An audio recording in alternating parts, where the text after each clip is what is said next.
बिस्मिल्लाहिर्रहमानिर्रहीम। अस्सलाम वालेकुम। मैं हूं मोहसिन मिर्ज़ा और आप देख रहे हैं मेरा यूट्यूब चैनल।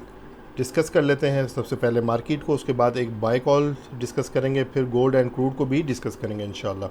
अच्छा, KSE 100 को देखें तो अपनी ट्रेंड लाइन को फॉलो करता आ रहा है। लास्ट टाइम जो मैंने वीडियो बनाई थी उसमें मैंने कहा था कि ये एक फ़ाइनल मार्केट की जगह है जो कि 77,700 कर लें। अगर इससे नीचे मार्केट ट्रेंड को तोड़ के जाती है तो फिर मार्केट में पैनिक सेलिंग का आगाज़ होगा। लेकिन अगर हम देखें तो कल के उससे एक दिन पहले भी वॉल्यूम मार्केट में जो है कम जनरेट हुआ, यानी सेलिंग वगैरह काफ़ी कम हो गई। उसकी रीज़न ये है कि जो दो इंस्टीट्यूट हैं बड़े, उनके पास जो है सारा माल पड़ा हुआ है, जैसा कि फॉरेन कॉर्पोरेट्स हैं और इंश्योरेंस हैं, और बाकी सब के पास बाकी सब सेलिंग पे हैं। तो अब जाहिर सी बात है, अगर खुदा न खास्ता मार्केट जो है एकदम से यहाँ से पैनिक सेलिंग करती है तो उनसे कोई लेगा नहीं। सारी बात है, जो चीज़ नुकसान दे रही होती है तो कोई लेता नहीं है ना। हमेशा लोग ग्रीन साइड पे जो है वो लेते हैं।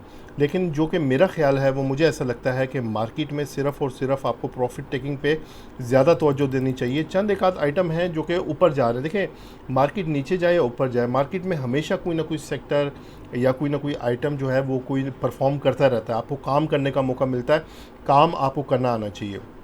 अच्छा, सबसे पहले देखें, अगर मार्केट की जो क्लोजिंग आई है हमारे पास वो 78,225 पे आई है। मार्केट की अगर जो कैंडल देखें तो कैंडल कोई मतलब पावरफुल कैंडल नहीं है, लेकिन अगर इसमें हम देखें तो वॉल्यूम जो है काफ़ी अच्छा जनरेट हुआ है। अब वॉल्यूम बेसिकली ये भी हो सकता है कि ज़ाहिर बात है किसी ने माल सेल किया है तो क्या नाम है, अगले ने ख़रीदा है। अब जिससे सेल किया है कि उसका क्या इरादा है, वो डिस्ट्रीब्यूशन कर रहा है, क्या कर रहा है, ये हमें नहीं पता। लेकिन जब भी आप ये देखें कि मार्केट ट्रेंड लाइन से उठती है तो थोड़ी कुछ ना कुछ पॉजिटिविटी अगले दिन आती है। हमारे पास अभी अगर देखा जाए तो एक ट्रेंड लाइन आ रही है यहाँ से, जिससे मार्केट रिजेक्ट हो रही है। तो हमारे पास कुछ इस तरह का अगर स्ट्रक्चर बनता है तो मार्केट मज़ीद पॉजिटिव परफॉर्म करेगी।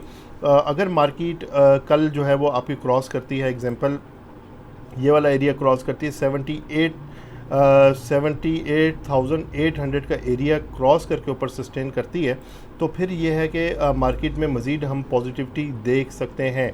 ठीक है, ये वाला एरिया क्रॉस करना ज़रूरी है। खुदा न खास्ता अगर मार्केट कल यहाँ से रिजेक्ट होकर नीचे के साइड पे आती है तो आपने ये समझना है कि मार्केट अब जो है यहाँ से रिवर्सल पकड़ चुकी है। क्योंकि मैंने लास्ट टाइम वीडियो में आप लोगों को बताया था कि ये वाली जो दो कैंडल्स बनी थी, ये वाली कैंडल्स और ये वाली कैंडल्स और ये वाली कैंडल्स, आप देखें इनमें काफ़ी फ़र्क है, बहुत ज़्यादा फ़र्क है। यानी यहाँ पे ऐसा लगता है जैसे इधर क्लियर डिस्ट्रीब्यूशन की गई थी। लेकिन खैर, हम लोगों को जो है थोड़े देखना चाहिए मार्केट को, मतलब प्रॉफिट पे ध्यान देना चाहिए कि ज़्यादा लंबा इन्वेस्टमेंट का नहीं सोचना चाहिए। तो अच्छा, अब मार्केट की जो अगला हमारे पास रेजिस्टेंस आती है वो 78,800 है। हम लोगों ने जो चीज़ें बाई की हैं कल फ्राइडे वाले दिन, वो इंशाल्लाह हम साथ साथ जो है सेल करते जाएंगे जब तक कि मार्केट मुकम्मल पॉजिटिव नहीं हो जाती। ठीक है, अब हमारे पास जो नेक्स्ट बाय कॉल है वो देख लेते हैं। OGDC की एक ख़बर भी बहुत अच्छी लगी हुई है, लेकिन हम ख़बरों पे काम नहीं करते।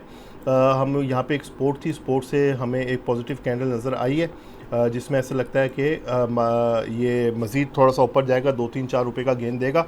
OGDC कल आप इसको देख सकते हैं मंडे वाले दिन 130 से लेकर 131 के दरमियान में अगर आपको मिलता है। स्टॉप लॉस आपका 127.90 का रहेगा, यानी अगर ये एरिया टूटता है तो फिर ये यहाँ से मज़ीद नीचे जाएगा। ठीक है, स्टॉप लॉस ज़रूर लगाना है, बगैर स्टॉप लॉस के आपने मार्केट में नहीं बैठना। ठीक है, क्योंकि जो नुकसान होता है, कहते हैं कि उंगली कटवा लो, हाथ कटवाने पूरा जिस्म कटवाने से बेहतर है। यानी अगर उंगली ख़राब हो रही है, उंगली में खुदा न खास्ता कैंसर हो रहा है, तो वो कहीं ऐसा ना हो पूरे जिस्म में फैल जाए, तो उससे पहले उंगली कटवा लो। तो यही इसको कहते हैं स्टॉक मार्केट में, कि अगर आपने कोई चीज़ ली और वो गलत हो गई है, नीचे जा रही है, तो आप उंगली कटवा लें कि ये ना आपका हाथ काटना पड़े, बाद में बड़ा लॉस करना पड़े।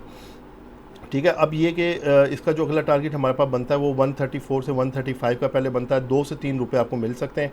अगर 135 से ऊपर क्लोजिंग करता है तो अगला लेवल हमारे पास 137 138 का है। तो अगर ये बोथ साइड अप साइड पे खुलता है 135 134 के दरमियान में, तो आपने ख़बर की भी आप इसको बाय नहीं करना, वेट करना है, ठंडा होने देना है। और जिन्होंने यहाँ पे बाय कर लिया है, कल जो हमने कॉल दी थी 131 से नीचे नीचे, तो अगर ये 134 पे जाता है तो वो कम से कम 70% माल अपना यहाँ बेचेंगे। ठीक है, 134 के बाद। ठीक है। और बाकी अगर कुछ होल्ड करना चाहते हैं 138 के लिए, ठीक है, वो कर लें। अदरवाइज़ ये कि थोड़ा सा अगर ये देखें कि नीचे साइड पे आ रहा है, ऊपर जाने का मूड नहीं है, तो फिर आप इसको मुकम्मल सेल कर देंगे। अब हम डिस्कस करते हैं गोल्ड को। अच्छा, गोल्ड को अगर हम देखें तो गोल्ड नीचे जाने के मूड में नहीं है। जियोपॉलिटिकल सिचुएशन काफ़ी ख़राब है, जैसा कि आप लोग जानते हैं, इसराइल ईरान की टेंशन चल रही है, तो उस वजह से गोल्ड जो होता है हमेशा मतलब लोग सेफ साइड की तरफ जाते हैं। दुनिया भर की मार्केटें क्रैश कर रही हैं, इन नस्दक भी क्रैश की है, जापानीज़ मार्केट इंडेक्स है वो भी क्रैश कर गया। तो खैर अब ये तो काफ़ी ज़्यादा मुल्क जो है वो अभी अपनी मईशत की वजह से भी परेशान है, और जो दुनिया में जंगें मज़ीद शुरू होने वाली हैं, अल्लाह ताला रहम फरमाए सब पे, तो अमन रहे दुनिया में। तो गोल्ड जो है वो फिर मज़ीद ऊपर अपसाइड पे जा सकता है 2480, ठीक है, ये इसका डबल टॉप होगा। आपने फ़िलहाल गोल्ड के अंदर शॉर्ट पे नहीं रहना, सेल साइड पे नहीं रहना। जब भी आपको डिप मिले तो आप एक बाइंग अपॉर्चुनिटी समझ के उसको बाय करें। इंटरनेशनल न्यूज़ पे आपकी नज़र होनी चाहिए कि ईरान और इसराइल के मामला क्या चल रहे हैं। जब तक अनसर्टेनिटी रहेगी, जंग का माहौल रहेगा, माहौल की मैं बात कर रहा हूँ, जंग की बात नहीं कर रहा, सिर्फ माहौल भी जंग का रहेगा, तो ये गोल्ड आपका इसी यानी अप साइड पे ही मूव करेगा। भले ही अप साइड पे ना जाए, लेकिन बार बार देखें ना, लास्ट कल जो है वो एक डिप आई, डिप के बाद रिकवरी कितनी बड़ी आई। आप इसको ऑलमोस्ट अगर देखें तो ये आपका एरिया बनता है 2415 का, यानी 2415 से लेकर ऑलमोस्ट आपकी तकरीबन समझ लें कि $25 की रिकवरी आ गई। तो जिन्होंने डिप पे बाय किया उन्होंने प्रॉफिट कमा लिया, ठीक है। अब हम जाते हैं क्रूड ऑयल की तरफ। लेकिन एक और बात है, देखें, क्रूड ऑयल जब जंगी माहौल होता है तो क्रूड ऑयल हमेशा से बढ़ता है। अगर आप क्रूड ऑयल को देखें, क्रूड ऑयल डाउन साइड पे आ रहा है, क्योंकि जंग में तो आपका ऑयल इस्तेमाल होगा, पेट्रोल इस्तेमाल होगा जहाज़ वगैरह में, ठीक है। तो लेकिन ये नीचे डाउन साइड पे आ रहा है। तो खैर अब इसको देखते हैं कि क्रूड ऑयल अगर आपको कल मिलता है तकरीबन 72 73 से 7350, ये वाला एरिया जो है आपका थोड़ा सा काफ़ी अहम एरिया है। इसमें आप अपनी बाइंग पोजीशन बना सकते हैं। स्टॉप लॉस तो आप ये देखेंगे, या फिर आप वेट करेंगे कोई पॉजिटिव कंफर्मेशन का। जब कंफर्मेशन होगी तो भले ही हम ऊपर बाय कर लेंगे। इंशाल्लाह हम अपने ग्रुप में कॉल इसकी जनरेट करेंगे, क्रूड ऑयल की और गोल्ड की, ठीक है।